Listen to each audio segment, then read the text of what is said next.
ధర్మార్థ కామములలోన ఏనాడు ఈమె తోడును నీవు విడిచిపోరాదు.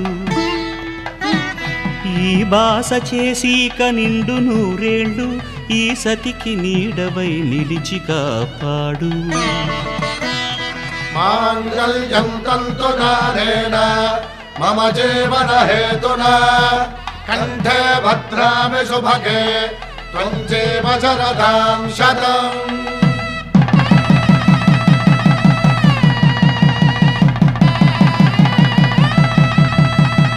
నా జీవితానికే ఆధారము అయి నిన్ను అల్లింది దారము.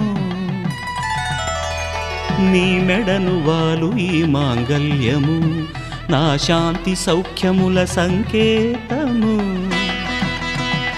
ఈ సూత్రముతో నీవు చిరకాలము వర్ధి